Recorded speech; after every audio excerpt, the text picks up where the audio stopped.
Tenemos también dentro de este dispositivo botoneras, ¿ya? Botoneras de arranque o de partida, que esto ya, bueno, como les decía, con esto yo puedo sencillamente posicionándome sobre el circuito, ¿ya? Puedo borrar, y acá tenemos cierto los contactos, en este caso pulsadores, ¿cierto? Normalmente abierto o normalmente cerrado, ¿ya? Estos son los pulsadores o botoneras, también conocidos como botoneras, y aquí tenemos las botoneras, luces pilotos, por ejemplo, ¿ya? Aquí tenemos botoneras, luces pilotos. Entonces acá tenemos botoneras y las luces piloto. Yo las voy a sacar acá donde están los contactores. Aquí tenemos luces piloto. Eso sería el símbolo de una luz piloto. Y esta sería una luz piloto, ¿cierto? Que va a estar, una vez que la energice, va a estar constantemente destellando, ¿ya? Bueno, así es como nosotros veríamos una botonera y así es como veríamos una luz piloto. Luego tenemos también sensores, en este caso sensores inductivos. Bueno, los sensores inductivos, una de las características que tienen, ¿cierto?, es que pueden ser NPN o PNP, que eso me va a indicar cómo voy a conectarlo dentro de un proceso. Esto podría utilizarlo eventualmente para un control semiautomático o automático. En este caso, ¿cierto?, en esta herramienta tenemos también sensores. Yo en esta parte, ¿cierto?, acá tenemos los sensores, por ejemplo, inductivos, ¿ya? Estos son los sensores inductivos. Este es un sensor normalmente cerrado, ¿ya? Y este es un sensor, ¿cierto? Un sensor entonces inductivo, ¿cierto?, normalmente abierto, ¿ya? Que esto, bueno, tanto la botonera, ¿cierto?, las botoneras como los sensores van a ir a la entrada del circuito, ¿ya? Las luces piloto van a ir a la salida del circuito, ¿ya? Bueno, sensores inductivos como los que aparecen acá.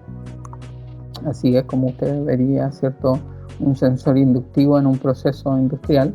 ¿Cuál es la característica de estos sensores? ¿Cierto? Que son sensores en el fondo que funcionan bajo un principio electromagnético, que detectan metal. Por lo tanto, el objeto, que es metálico, al posicionarse sobre el sensor, inmediatamente, en este caso, ¿cierto?, como es un sensor normalmente abierto, cuando detecte la presencia del objeto, se va a cerrar, va a enviar una señal a la carga, y esta carga, ¿cierto?, va a actuar, que podría echar a andar un motor, o podría encender una luz, qué sé yo, o accionar una barrera, si está una barrera, por ejemplo, de control de acceso, o activar un sistema electroneumático o hidráulico, dependiendo, ¿cierto?, de cómo tengamos instalado este dispositivo, ¿ya? Después tenemos los sensores capacitivos, que si bien en la industria, ¿cierto?, son sensores que se utilizan bastante, ¿ya? Estos tienen la capacidad de detectar, ¿cierto?, madera, agua, algunos metales, rocas, ¿cierto?, qué sé yo, ¿ya? Funcionan bajo un principio dieléctrico, ¿ya? Igual que el otro, ¿cierto?, en el momento de detectar presencia de un objeto, en este caso este es un sensor normalmente abierto. Cuando detecta presencia de un objeto, se cierra, activa una carga, ¿cierto?, y esta carga es la que o va a encenderse, ¿cierto?, si es una ampolleta, o va a empezar a girar si es un motor, qué sé yo, ¿ya? Bueno, estos dispositivos también yo los puedo obtener acá. Si se dan cuenta, aquí tenemos los sensores. En este caso tengo un sensor capacitivo normalmente cerrado, un sensor capacitivo, ¿cierto?, normalmente abierto, ¿ya? Que son elementos que vamos a estar utilizando para las prácticas de laboratorio. Tenemos, ¿cierto?, también motores, ¿cierto?, que son los elementos que nosotros vamos a accionar.